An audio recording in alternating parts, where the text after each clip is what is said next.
Bueno, hola, ¿cómo están? Vamos a trabajar hoy con el texto de Alessandro Barico, Los Bárbaros.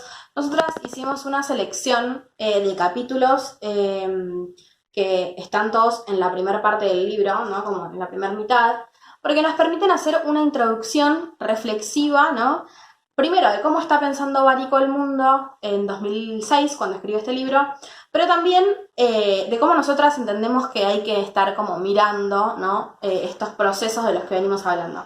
En las clases anteriores tuvimos como esta cuestión de pensar qué es la comunicación, cómo nos paramos acá, cómo empezamos a pensar la cultura, cómo complejizar esa mirada de decir, bueno, miramos procesos sociales y los atendemos con una complejidad que no es ni la del sentido común, ni es la de la verificación de determinadas cuestiones, sino que es la de hacerle preguntas a nuestros objetos de estudio y movernos, ¿no? En ese terreno de preguntas y de complejización de la mirada. Y eso también es entender que el devenir social nunca está quieto, sino que justamente es un devenir. Y permanentemente la sociedad está transformándose, porque la cultura está transformándose, porque las personas estamos transformándonos, porque tipo, es como un movimiento permanente. Para eso elegimos un libro que se llama Los Bárbaros, de Alejandro Barico. Ustedes tuvieron que leer una selección de capítulos. Lo tenemos todo disponible, así que si lo quieren nos lo pueden pedir para leerlo. Yo estoy aquí con libro y con machete para armar esta clase. Pues, como les dimos una selección, queremos un poco reponer, ¿no? De qué viene esta cuestión. Barico es italiano, ¿sí? Como le dice su nombre, es Alessandro Barico, ¿no? Nos suena ahí como italianísimo. Es ensayista, es periodista, es novelista, ¿sí? Es un escritor que inicialmente, de hecho, se dedica a la novela, pero como es periodista y como es pensador y ensayista, ha tenido otros textos como es Los Bárbaros, que es de 2006, y como es The Game, que salió el año pasado, si no me equivoco, y que todavía no se consigue aquí en Argentina, esperamos conseguirlo pronto. Estamos batallando con internet para encontrarlo liberado. Barico, entre algunos datos simples para darles, tipo como anecdóticos, Barico hubo un periodo de su vida, había sacado un libro que si no me equivoco se llama The City o algo así, y decidió que él no iba a dar entrevistas, lo tildan mucho de antisocial. Él decidió que no iba a dar entrevistas, sino que iba solamente a responder a través de internet. Dijo que se enclaustraba en internet, y hay algo en eso de él que nos permite pensar que es un poco un provocador, ¿no? Como que está ahí tratando siempre de darle una vuelta más al asunto. Y de hecho, bueno, es una persona que hoy tiene 62 años y que decidió en ese momento decir, bueno, yo me voy a encerrar en internet y háganme preguntas por acá, no quiero ver a nadie. Y este libro en particular son una serie de ensayos, no, o sea, si bien él lo pensó como un libro inicialmente, y así lo cuenta, también nos dice que este libro fue publicado creo que es entre mayo y octubre de 2006 en el periódico La República en Italia, y fue publicándolo en breves entregas, ¿no? Cada capítulo que nosotros encontramos es una entrega de este libro, ¿sí? Que fue saliendo en el diario, en donde su pregunta era, ¿qué está pasando con el mundo que se está transformando? ¿Sí? Y vamos a ir pensando en esa cuestión. Nuestra selección empieza, como empieza el libro, con una serie de epígrafes. Él dice, toda obra literaria tiene epígrafes, ¿no? Esta frase que está al comienzo, o de un capítulo, o del libro completo, y que parece ser la inspiradora, ¿no? De este texto. Y él elige extenderse, ¿no? En la explicación de 4 epígrafes. Los voy a ir trayendo, ¿sí? Para reponerlos juntos, ¿no? El primer epígrafe que nos trae dice, el miedo a ser derrotados y destruidos por hordas bárbaras es tan viejo como la historia de la civilización. Imágenes de desertización, de jardines saqueados por nómades y edificios en ruinas en los que pasan los rebaños son recurrentes en la literatura de la decadencia desde la antigüedad hasta nuestros días. Y ahí aparece una primera cuestión, ¿sí? Él elige llamar a este libro Los Bárbaros, ¿sí? No sé si esto se va a ver reflejado en espejo, no tengo mucha idea. Pero él elige nombrar este libro Los Bárbaros porque él dice, podría haberlo llamado La Mutación directamente. Pero elige la idea de bárbaros en este sentido. Los bárbaros, ¿sí? Eran esta civilización no civilizada, ¿no? Este pueblo que lo que hacía era romper las civilizaciones. Si nosotros lo pensamos, llegaba la civilización, arrasaba con todo, llegaba al pueblo, arrasaba con ese pueblo, no eran civilizados porque arrasaban con ese pueblo, lo destruían, se llevaban lo que les servía y seguían, ¿no? Bueno, él dice que podemos pensar el momento actual, ¿no? Hace 14 años, pero este momento contemporáneo, como un momento en que hay unos bárbaros arrasando con nuestra civilización tal y como la conocemos, ¿no? Y entre esas cuestiones, él propone este primer epígrafe, que de lo que habla es justamente de que este movimiento de transformación no es actual ni es nuevo para el mundo, ¿sí? El mundo y sus movimientos y sus transformaciones han sido siempre de cambio, ¿sí? Siempre ha habido una tradición, ¿sí? Que está consolidada como tal y que algunos movimientos desde la periferia empiezan a transformarla, ¿sí? A veces la rompen, a veces la cambian, a veces la mixean de alguna manera, me trabé, la mixean de alguna manera, y esos que empezaron a transformarla se empiezan a constituir como una nueva tradición, ¿sí? Hay como un proceso en el que hay algo que ya está instituido y otros procesos alrededor que le empiezan a dar forma a otra nueva tradición, pero que también se consolida y que también vendrán otros a transformarla. ¿Sí? Es como un movimiento que él dice es constante, no es que esto es nuevo, ahora sucede esto y no sabemos qué hacer y qué pasa acá. Esto pasó siempre. Entonces en eso me interesa retomar un párrafo que dice: si tuviera que resumirlo diría lo siguiente: todo el mundo percibe en el ambiente un incomprensible apocalipsis inminente, y por todas partes esta voz que corre: los bárbaros están llegando. Veo mentes refinadas escrutar la llegada de la invasión con los ojos clavados en el horizonte de la televisión. Profesores competentes desde sus cátedras miden en los silencios de sus alumnos las ruinas que han dejado a su paso una horda a la que de hecho nadie ha logrado sin embargo ver. Y alrededor de lo que se escribe o se imagina aletea la mirada perdida que, apesadumbrado, hablan de una tierra saqueada por depredadores sin cultura y sin historia. Los bárbaros aquí están. Él lo que está diciendo, ¿no? Lo que nos está proponiendo es, no es que, y tampoco, o sea, él está proponiendo que en esta transformación no es que no nos estamos dando cuenta que algo sucede, todos sabemos que algo está sucediendo. Ahí hay un montón, yo en uno de los mails que les mandé, pero supongo que las chicas también, aparecen un montón estos prejuicios, ¿no? De que las cosas son buenas o son malas, o son de una forma o son de otra, ¿no? Y es porque todos tenemos tradiciones y pensamientos arraigados e instituidos, ¿no? Como firmes en sí mismo. Y nosotros nos damos cuenta en el devenir del mundo que esas cosas se van poniendo en tensión y se van modificando. Lo que está proponiendo acá Barico es pensar que todos nos damos cuenta, ¿sí? Pero lo que termina sucediendo es que como que nos paramos en nuestro lugar de decir, esto está rompiendo esto, ¿sí? Están rompiendo lo que él va a decir después las aldeas y va a nombrar algunas. Pero bueno, epígrafe 1, ¿sí? Esta idea de que el miedo a ser derrotados y destruidos por otra civilización es la historia de la humanidad, ¿sí? Siempre fue así. El segundo epígrafe que trae, ¿sí? El segundo eje que nos trae, ejemplo, musa inspiratriz de este momento, es una crítica que se hizo a la novena de Beethoven. Y él dice, la novena de Beethoven, que es la tradición, es nuestra civilización, está anclada mucho en la novena de Beethoven. Y pone un ejemplo muy tontito, pero que a la vez es como, wow, no lo puedo creer, que es, ¿por qué el CD tiene el tamaño que tiene, no? ¿Por qué el CD tiene, no tengo ningún CD, pero ¿por qué el CD tiene ese tamaño? Porque en ese tamaño lograban hacer que en dato, ¿no?, entrara la novena de Beethoven. Decían, ese es el parámetro de lo que dura la música en general. Entonces un disco mide eso, dura ese tiempo, ¿no? Es como, y cuando pensamos en la novena de Beethoven, todos vamos a googlearla, y es una obra larguísima de la que nosotros conocemos popularmente un fragmento, que es la Oda a la Alegría, ¿no? Escucha, hermano, la canción de la alegría.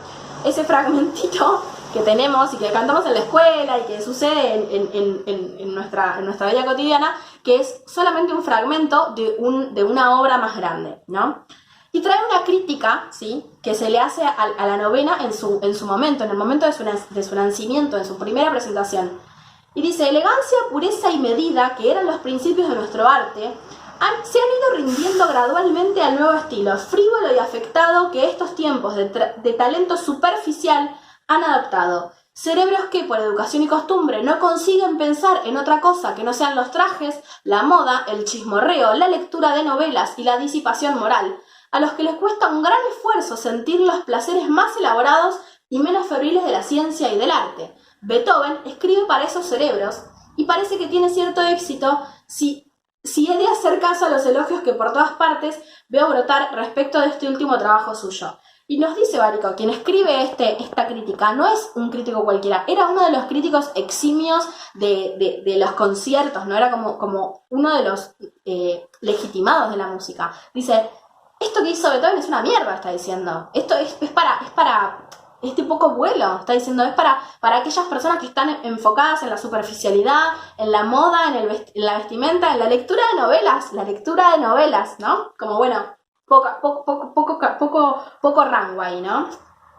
Entonces, de nuevo, nos damos cuenta que estos movimientos en los que algo parece como algo que está para nosotros instituido, en otro momento fue una barbaridad, ¿no? Esa es la idea de que es una barbaridad que hizo Beethoven, que presentó esto. Digo, esa sinfonía, la novena sinfonía, incluye un coro, incluye voces, que no era lo normal en las sinfonías. Tipo, tiene muchos movimientos disruptivos y los incorpora en su obra, que claro, para la tradición de la música clásica, ¿no? Para nosotros es la música clásica, pero la música, de la tradición de la música, estaba mal visto. Era como, ¿qué está haciendo? Es un bárbaro. Para el siguiente epígrafe lo trae Benjamin, y dice muchas cosas hermosas de él, pero particularmente dice una que es que él nunca intentaba entender qué era el mundo, sino en todos los casos saber en qué estaba convirtiéndose el mundo. Él decía, a ver, como que no nos importa, el mundo cambió, nos importa por qué está cambiando el mundo, cómo está cambiando el mundo y hacia dónde está yendo, ¿no? Como esta idea de poder mirar algo para saber en qué se va a convertir, para tratar de entender el proceso, no mirarlo críticamente y decir, uy, esto está mal o esto está bien, sino decir, ¿qué es lo que está pasando? Poder comprenderlo, ¿sí? Y en eso elogia a Benjamin muchísimo y dice muchas cosas hermosas sobre él. Y dice, yo en un momento, él cuenta, me puse a buscar, ¿no? En una obra, en un tomo de Benjamin que había encontrado, y ahí me di cuenta en qué radicaba su genialidad. Y dice que entre todos los textos había uno que se titulaba Mickey Mouse. Entonces dice, en medio de todo lo que Benjamin estudiaba, y cita a... ¿Quién es cita? Tengo acá anotado. Dice Benjamin que lo traducía a Proust, que citaba y trabajaba con textos de Baudelaire, no se queda en eso, no concibe que eso sea lo que existe, sino que también tenemos que mirar a Mickey. Y en el capítulo siguiente, cuando nos vamos a ir al último de sus epígrafes, también trae ese textito sobre Mickey. Y si bien lo trae y dice, bueno, se los regalo porque en la edición italiana no está, y él está hablando en Italia, dice, se los regalo, se los traigo acá. Lo dice, simplemente se los voy a dejar, pero hay algo que a mí me parece que está buenísimo para tomar, porque en un momento Benjamin dice, Mickey Mouse demuestra que una criatura todavía puede sobrevivir aunque esté privada del aspecto humano, destruye la jerarquía completa de las criaturas que se supone culminan la humanidad. Estas películas refutan el valor de la experiencia de la manera más radical que se haya hecho nunca. En ese mundo no vale la pena adquirir experiencia. Y eso nos va a servir porque lo que va a empezar a plantear Bárico en su libro es justamente el valor de la experiencia, ¿sí? Vamos a empezar a pensar en cómo las experiencias empiezan a dotar de sentido, ¿sí?, nuestra vida y nuestra cultura. El último de los epígrafes es quizás el que parece más rebuscado, ¿no? Porque viene de una obra que quizás no todos conocemos, entonces es un poco compleja, pero básicamente lo que presenta es un texto en el que un sheriff que viene persiguiendo a un asesino, dice un asesino despiadado o descarnado o algo así, dice, lo encuentra y se da cuenta que no podía dirigirse a él porque no podía explicar a ese sujeto, ¿sí? Dice, él me dice sheriff y yo no tengo cómo decirle. Porque ese sujeto que no tiene alma, porque dice, ese sujeto no tiene alma, y ahora nos vamos a ir a otros temas, ese sujeto que no tiene alma, para mí no puede ser describido, no puedo darle un sentido. ¿Qué sentido tiene decirle algo? ¿Sí?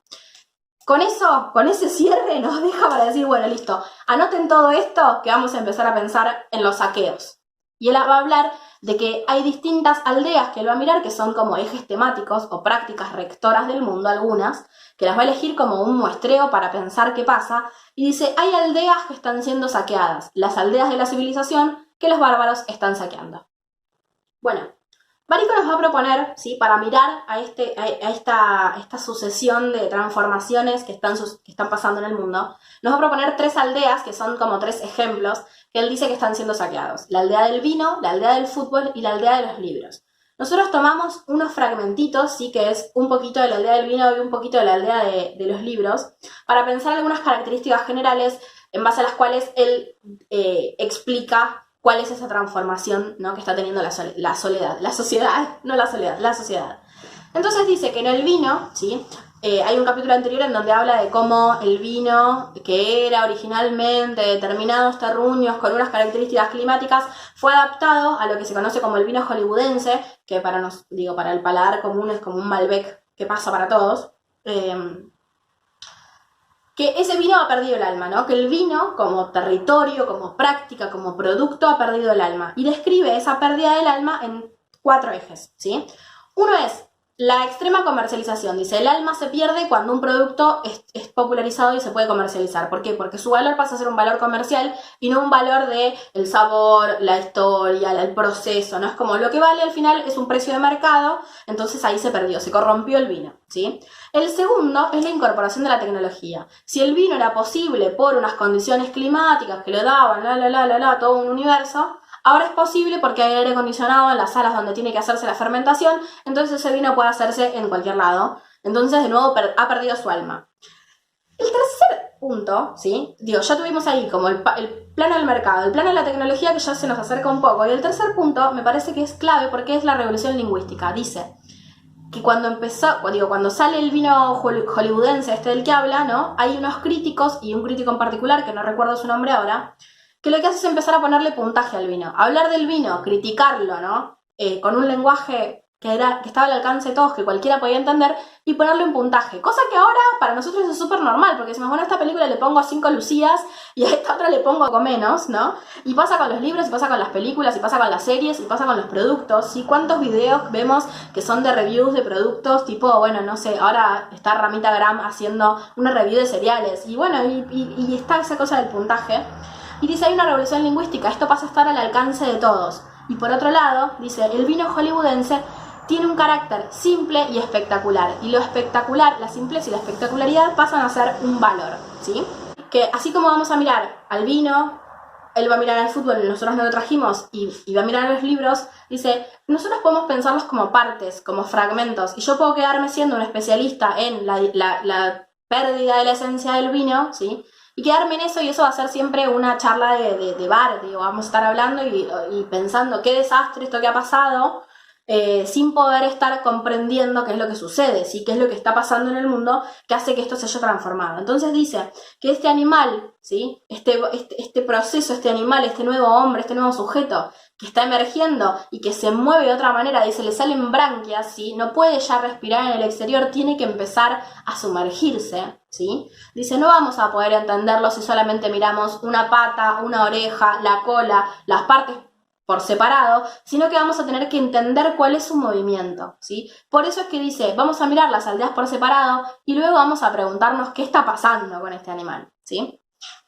Y ahí nos invita a pensar en la aldea de los libros, ¿sí? La aldea de los libros también dice muchas cosas, pero hay una cuestión que para mí es fundamental, que es que lo que propone es que los libros, ¿sí?, están siendo en este momento ya no el libro como objeto de culto, sí, que estaba el libro ahí en la biblioteca, el libro como un elemento que garantizaba una calidad, sino que el libro de alguna manera empieza a ser una parte más, un fragmento más de una secuencia de pasos, ¿sí? Como el libro está porque hay otras cosas que le dan contexto, ¿sí? Dice, en un momento dice algo como, el libro no tiene sus instrucciones de uso en el mismo libro. Ese libro no existiría si no hubiera otras cosas que hicieran que exista ese libro. Y ahí yo pienso, por ejemplo, parece una pavada, pero es así, los libros de Paulina Cocina, por ejemplo. Yo soy muy fan de Paulina Cocina y sus libros tienen un sentido, tienen una receta, pero en realidad no es que yo estoy yendo al libro a buscar algo que solamente el libro puede darme. El libro completa una experiencia, completa una secuencia de pasos. Yo veo el video, la sigo en Instagram, me río con sus chistes, participo en sus vivos, comparto algo, y cuando ella saca el libro digo, ay, quiero tener el libro también, ¿sí? Quiero ser parte de esta experiencia más completa que se va nutriendo de otras cosas. Entonces lo que dice es, a pesar de que hay mucho prejuicio de que la lectura, de que quien no lee, quien sí lee y demás, el libro no ha perdido presencia, no ha perdido vigencia, solo que se ha transformado un poco, ¿no? Es como parte de esta secuencia de pasos que hacen a una experiencia más completa. dice para esto, y les leo un fragmentito miniatura, que dice que en este tipo de libros empieza a privilegiarse la comunicación. Y dice, privilegiar la comunicación no quiere decir escribir cosas banales de la manera más simple para hacerse entender. Significa convertirse en teselas de experiencias más amplias, que no nacen ni mueren en la lectura. Para los bárbaros, la calidad de un libro reside en la cantidad de energía que ese libro es capaz de recibir desde las otras narraciones y de verter después en otras narraciones. Si por un libro pasan cantidades de mundo, ese es un libro que hay que leer. Sin embargo, aunque todo el mundo estuviera ahí dentro, pero inmóvil, carente de comunicación con el exterior, sería un libro inútil. Sé que produce cierta impresión, pero les pido que asuman que este es, para bien o para mal, el principio, y que podamos entender desde acá las consecuencias. Y de acá se va a pensar el universo de Google, y él titula ese apartado Respirar con las branquias de Google, porque dice que en Google aparece algo que es lo que parece como unificar todas estas cuestiones, ¿sí? Él, como ya les decía, habla de branquias, ¿no? Como decimos, bueno, no podemos respirar en el mundo exterior, no podemos respirar en esta tradición, tenemos que sumergirnos en nuestra propia tradición, que está siendo transformada, y él toma como paradigma a Google. ¿Por qué a Google? Porque Google, que en este momento, para cuando escribe, no tenía ni 10 años, dice, era realmente nuevo, y ahora es como natural, en una de las clases anteriores hablábamos de lo que está naturalizado, y Google parece que es parte de nuestra existencia desde siempre, y no lo es. Y él nos pone en Google, ¿sí? en la experiencia Google, una serie de características que son las que dicen que van a acompañar todo este movimiento. Y dice, son la simplificación, la superficialidad, la velocidad y la medianía, ¿sí? Hacer que los procesos sean simples, que vayan superficialmente. Superficialmente no significa que sean vanos, ¿sí? Superficialmente dice que van surfeando la superficie. Veloces, son rápidos, no se quedan quietos, ¿sí? Y la medianía, que están mediados por otros procesos. Y pone como experiencia Google, por algo que para mí es sumamente interesante, porque dice que Google, cuando hace una explicación de cómo es su historia, cómo fue la creación de su algoritmo y cómo funcionaba, que ahora funciona un poco distinto, pero sostiene la misma base, y dice, Internet no... Cuando piensan en Internet y piensan los portales, pensaban que nosotros íbamos a entrar y quedarnos ahí en esa puerta que era la que nos gustaba, el portal. Entro en Yahoo y me quedo en Yahoo como portal de noticias, ¿no? Portal de información, y me quedo ahí. Y dice, todo el mundo le dio poco peso a los buscadores, porque el buscador no tenía mucho sentido si lo pensaban ¿no? Como con las branquias, no, sin las branquias de Google, ¿no? Sin embargo, que estos creadores de Google dijeron, no, lo que hay que hacer es meter todo en un lugar, toda la información en un lugar, y que la gente pueda buscarla. Ahora, ¿cómo la ordenamos? Y pensaron esto que es clave, dice, la información se va a ordenar y se va a jerarquizar en función de las recomendaciones. ¿Por qué? Porque ahí es donde empieza a jugar de nuevo la experiencia. No es la experiencia individual, sino la manera en que esa experiencia individual se compagina con otras experiencias de otras personas y otros procesos que han tenido otras experiencias. Entonces todo pasa a ser parte como de un movimiento, ¿sí? Nada está quieto, sino que todo es parte de algo que se está moviendo.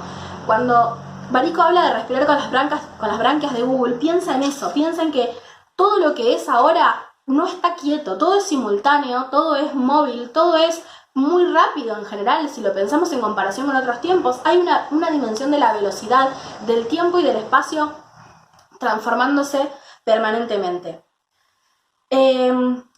Última frase que voy a tratar y que voy a traer acá, dice, lo que nos enseña Google es que en la actualidad existe una parte inmensa de seres humanos para la que cada día el saber que importa es el que es capaz de entrar en secuencia con todos los demás saberes, ¿sí? ¿Y esto qué es? Que no es la cosita en sí misma, sino que es cualquier práctica, cualquier acción, cualquier producto que entra en sintonía con otras cosas, que puede entrar en diálogo con otros procesos y que puede ser parte de un relato, de una experiencia más amplia, ¿sí?